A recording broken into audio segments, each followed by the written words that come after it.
अगर आप कालखंड में पीछे जाएं, काल चक्र को उल्टा घुमाएं, तो आपको सुयोधन दुर्योधन बनता दिखेगा। यहां मैं बात दुर्योधन की नहीं कर रहा हूं, यहां मैं बात सुयोधन की कर रहा हूं। तो जितनी भी चीजें आपको सुयोधन के बारे में पता है उसे भूल करके केवल इन 4 लाइनों के ऊपर अपना गौर फरमाइएगा। लाइन ऐसे है कि कर्ण हस्त प्रभ हुआ, तनिक मन ही मन कुछ भरमाया, सह न सका अन्याय सुयोधन बढ़कर आगे आया। कहा कि बड़ा पाप है करना इस प्रकार अपमान, उस नर का जो दीप्त रहा हो सचमुच सूर्य समान। और मूल जानना बड़ा कठिन है नदियों का वीरों का, धनुष छोड़कर और गोत्र क्या होता रणधीरों का। नमस्कार, मैं वही सम्मान वर्धन गौतम आप सभी के सामने एक महाकाव्य लेके आने जा रहा हूं। महाकाव्य, महाकाव्य मतलब रामधारी सिंह दिनकर। रामधारी सिंह दिनकर मतलब उर्वशी, रामधारी सिंह दिनकर मतलब कुरुक्षेत्र, रामधारी सिंह दिनकर मतलब रश्मि रथी। रश्मि रथी का प्रथम सर्ग आप सभी के सामने लेके आ रहे हैं। एक बात याद रखिएगा, इस कविता में आगे बढ़ने के पहले मैं आपको इस कविता की पृष्ठभूमि बता दूं।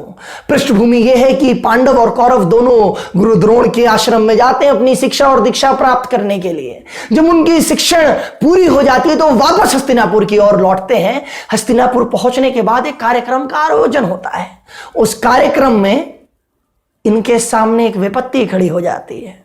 विपत्ति किस रूप में? विपत्ति उस रूप में जिसे कौंतेय के नाम से जानते हैं, जिसे राधेय के नाम से जानते हैं, जिसे दानवीर के नाम से जानते हैं। एक ऐसा पात्र महाभारत का जिसने दान देने को वीरता घोषित करवा दिया। वो पात्र सबके सामने खड़े होकर के और सबको ललकार देता है, सबको धूल धूल करके रख देता अपनी बातों से, अपने सामर्थ्य से, मगर उसे उसकी जाति के आधार पर दबाया जाता है। आप सभी से आग्रह है कि अंत तक इस कविता में बने रहें।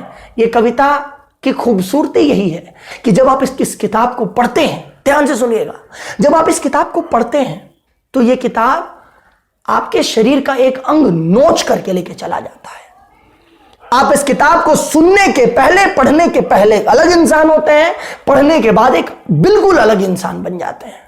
तो आप सभी से अनुरोध है कि इस कविता के अंत तक बने रहें। और अगर आपको यह कविता, हमारा पाठन पसंद आया और हमारा काम पसंद आया तो बेशक इस वीडियो को अपने निजी लोगों के साथ, अपने पिताजी के साथ, अपनी माताजी के साथ, अपने दादाजी के साथ, जो भी आपके परिवारजन हो, जो भी आपके मित्रगण हो, जिनका आप अच्छा चाहते हो, उनके साथ अवश्य शेयर करें। चलते हैं सीधा कविता की ओर।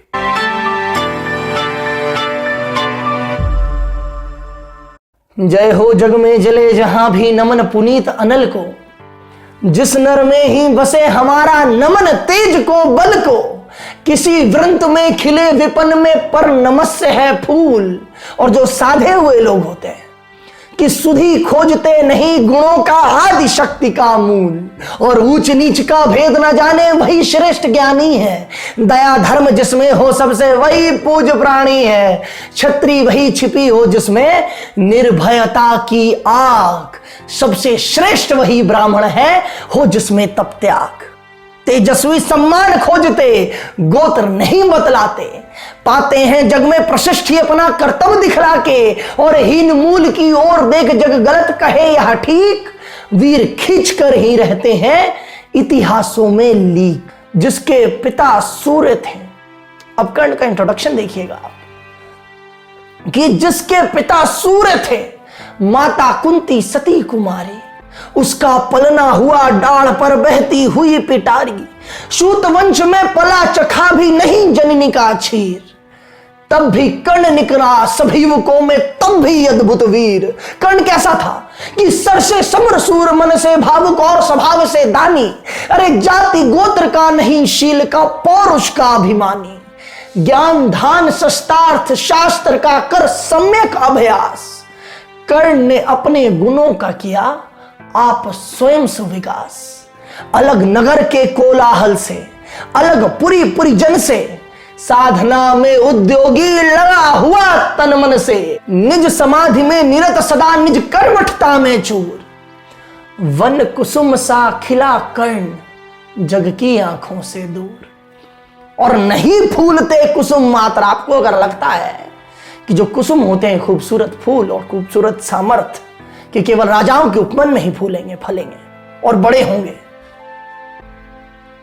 कि नहीं फूलते कुसुम मात्र राजाओं के उपवन में, अमित बार खिलते वह पुर से दूर कुंज कानन में, और समझे कौन रहस्य प्रकृति का बड़ा अनोखा हाल, और रखती गुदड़ी में चुन चुन कर बड़े कीमती लाल, और जलद पटल में छिपा किंतु रवि कब तक सह सकता है। अगर सूरज को बादल अपने पीछे छुपाने की कोशिश करे तो कब तक सह सकता है, कि जलद पटल में छिपा किंतु रवि कब तक सह सकता है, युग की आभेलना शूरमा कब तक सह सकता है। फिर आखिर एक दिन जब उठी जवानी जाग, फूट पड़ी सबके समक्ष पौरुष की पहली आग, अब कर्ण सबके सामने रंगभूमि में पहुंच गया था। जब सब अपना अपना कर्तव्य दिखला रहे थे, सब अपने अपने सामर्थ्य का परिचय दे रहे थे, तो अपने सामर्थ्य का टीका लगाने कर्ण रंगभूमि में पहुंचा। और क्या हुआ कि रंगभूमि में था जब अर्जुन, ये दृश्य देखिएगा कि जब रंगभूमि में था जब अर्जुन समा अनोखा बांधे, बढ़ा कर्ण भीतर से सहसा कर्ण सरासर साधे। कहता हुआ क्या कि तालियों से क्यों रहा गर्भ में फूल, तालियों से क्यों रहा गर्भ में फूल, अर्जुन तेरा सुयश अभी क्षण में होता है दूर, और तूने जो जो किया उसे मैं भी कर दिखला सकता हूं, चाहे तो कुछ नई कलाएं भी सिखला सकता हूं।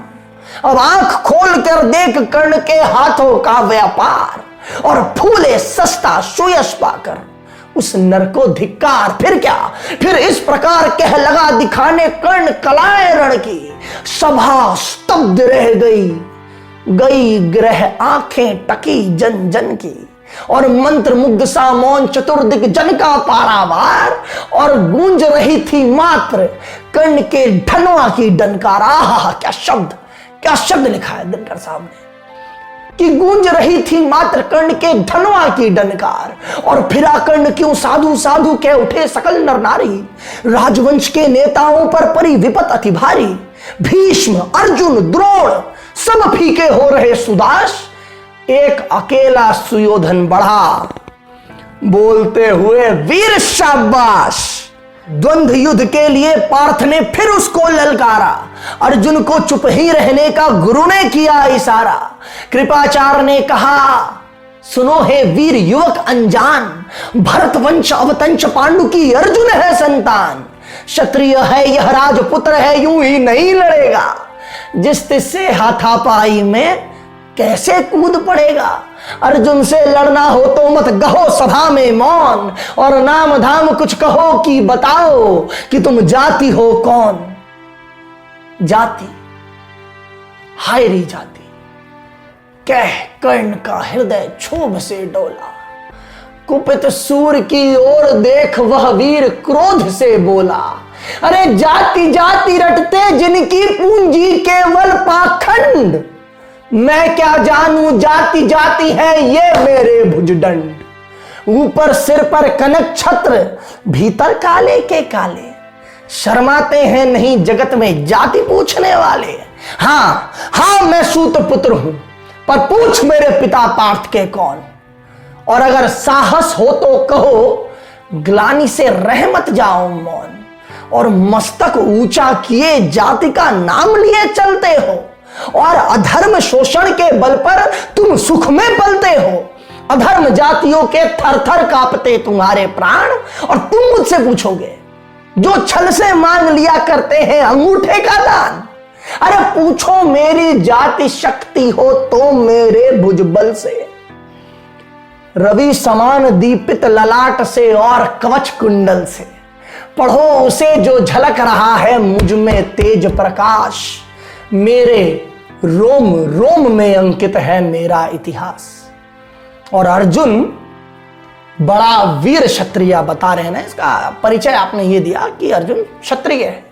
बहुत खूबसूरत, तालियां बजाइएगा इसके लिए भाई, कि अर्जुन बड़ा वीर क्षत्रिय है तो आगे वह आवे, क्षत्रियत का तेज जरा मुझको भी तो दिखलावे, बहुत बड़ा जात है उसका, मैं सूत पुत्र हूं। आए अर्जुन सामने, आए देखते हैं, उनको भी देखेंगे कि अर्जुन बड़ा वीर क्षत्रिय है तो आगे वह आवे, अरे क्षत्रिय का तेज जरा मुझको भी तो दिखलावे, अभी छीन इस राजपुत्र के कर से तीर कमान, अपनी महाजाति की दूंगा मैं तुमको पहचान। कृपाचार्य ने कहा, वृद्धा तुम क्रुद्ध हुए जाते हो, अरे साधारण सी बात इसे भी नहीं समझ पाते हो। राजपुत्र से लड़े बिना होता हो अगर आकाज, अर्जित करना तुम्हें चाहिए पहले कोई राज। अब कृपाचार्य सामने आया और उन्होंने एक नई पेंच डाल दी कि गुरु, जब तक तुम्हारे पास राज नहीं होगा तब तक तुम किसी राजपुत्र से लड़ नहीं सकते हो।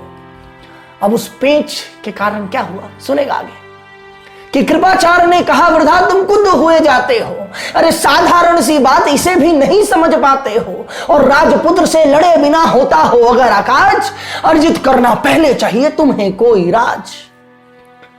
कर्ण हस्त प्रभ हुआ, तनिक मन ही मन कुछ भरमाया, सह न सका अन्याय, सुयोधन बढ़कर आगे आया। अगर आप कालखंड में पीछे जाए, काल चक्र को उल्टा घुमाएं, तो आपको सुयोधन दुर्योधन बनता दिखेगा।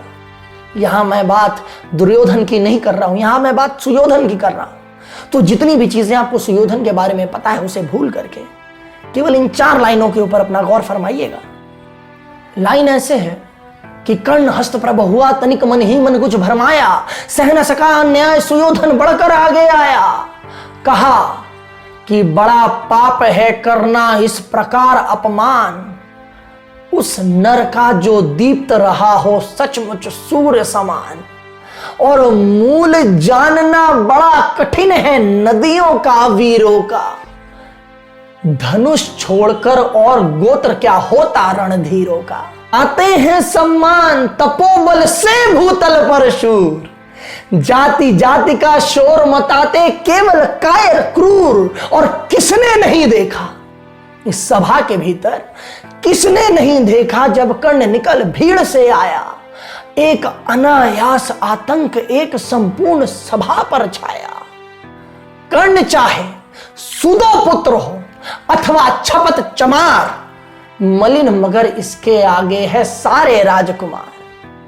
करना क्या अपमान ठीक है इस अनमोल रतन का, अरे मानवता की इस विभूति का, धरती के इस धन का, और अगर बिना राज अगर नहीं वीरता का इसको अधिकार, तो मेरी ये खुली घोषणा सुने सकल संसार।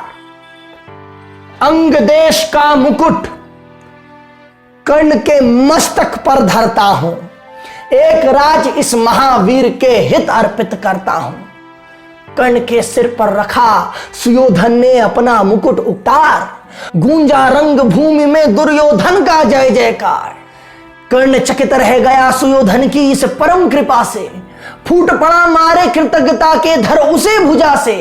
दुर्योधन ने हृदय लगाकर कहा, बंद हो शांत, मेरे इस क्षुद्र उपहार से क्यों होता उत्भ्रांत। अरे किया कौन सा त्याग अनोखा, दिया राज यदि तुझको, अरे धन्य हो जाए प्राण यदि ग्रहण करे तू मुझको। कर्ण गल गया, हाय मुझ पर भी इतना स्नेह, वीर बंधु आज से हुए हम तुम एक प्राण दो दे। आज सभा के बीच तूने मुझको जो मान दिया है, पहले पहर जीवन में तूने जो उत्थान दिया है, उऋण भला होऊंगा उससे चुका कौन सा दाम। करे मुझ पर कृपा निर्माण किया तेरे कोई काम। घेर खड़े हो गए कर्ण को मुदित मुग्ध पुरवासी, होते ही है वीर सूरता पूजन के अभिलाषी। चाहे तुम इसे जो भी कहो ईर्ष्या मिथ्या अभिमान, जनता निज आराध्य वीर को कर लेती पहचान। घेर खड़े हो गए कर्ण को मुदित मुग्ध पुरवासी, होते ही है वीर शूरता पूजन के अभिलाषी। तुम चाहे इसे जो भी कहो ईर्ष्या मिथ्या अभिमान, और जनता निज आराध्य वीर को कर लेती पहचान। लगे लोग पूजने कर्ण को कुमकुम और कमल से, रंग भूमि भर गई चतुर्दिक पुल का कुल कल कल से। आहा क्या क्या दृश्य है, वाह वाह क्या दृश्य है। दृश्य क्या कहता है कि एक लड़का बाहर से आता है और उसे लोग इतना प्यार बरसाते हैं, मुकुट धर दिया जाता है, अंग देश का राजा बना दिया जाता है, और लोगों का इतना प्यार मिला फूलों के माध्यम से कि पूरी की पूरी रंग भूमि में फूल फूल भर दिया, कल कल भर गई। क्या शब्द का इस्तेमाल है, और क्या दिनकर साहब ने यह दृश्य दिखाया है। आहा। और उसके बाद कर्ण जब लोगों के सम्मान में, उनके प्रतिबंधन में झुकता है उनके सामने समीप, तो क्या होता है सुनेगा कि रंग भूमि भर गई चतुर्दिक पुल का कुल कल कल से, और तभी कर्ण प्रतिबंधन में जब झुका कर्ण सविशेष, और जनता विकल पुकार उठी जय महाराज अंगेश। महाराज अंगेश कर्ण के हृदय में जाके लगा सीधा, महाराज अंगेश तीर सा लगा हृदय में जाके। विफल क्रोध में कहा भीम ने और नहीं कुछ पाके, हाय के झाड़े पूछ आज तक रहा यही तो काज, सूत पुत्र किस तरह चला पाएगा कोई राज। एक बात समझिएगा कि भीम की परिकल्पना में भीम बड़े सरल आदमी हैं, सीधे आदमी हैं, जो मन में आता है सामने कह देते हैं कि हाय के झाड़े पूछ आज तक रहा यही तो काज, सूत पुत्र किस तरह चला पाएगा कोई राज। दुर्योधन ने कहा भीम झूठे बकबक करते हो, कहलाते धर्मज्ञ द्वेष का विष मन में धरते हो। अरे छोटे वन से क्या होता है खोटे हो यदि काम, नर का बल उज्जवल चरित्र है नहीं वंश धन धाम। और कर्ण ने सचमुच ही तो कहा तुम ही कौन हो बोलो।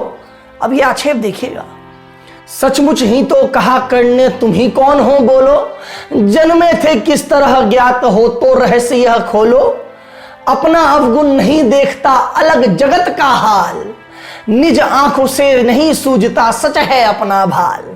कृपाचार आ पड़े बीच में बोले छी यह क्या है, तुम लोगों में बची नाम को भी नहीं क्या हया है, चलो चले घर को देखो होने को आई शाम, थके हुए होगे तुम सब चाहिए तुम्हें आराम।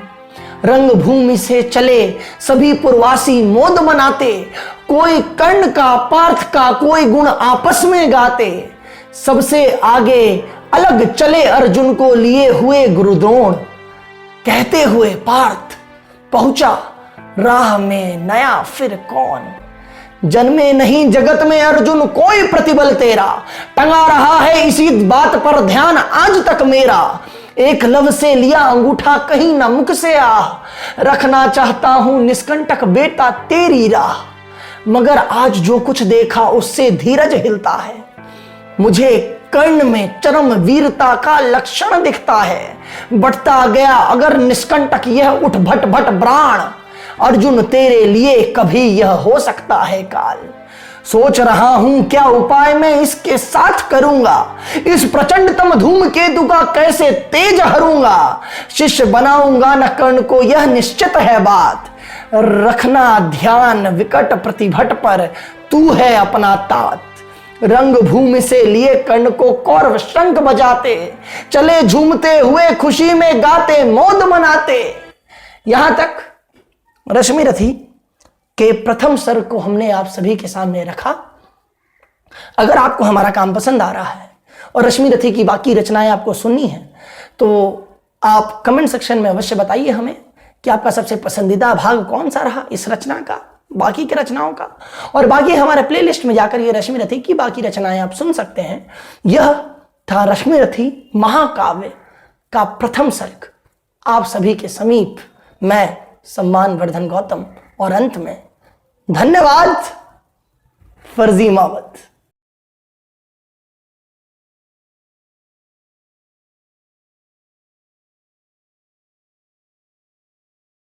अजी सुनो रुको, यहां तक आए हो तो सब्सक्राइब करते हुए जाना।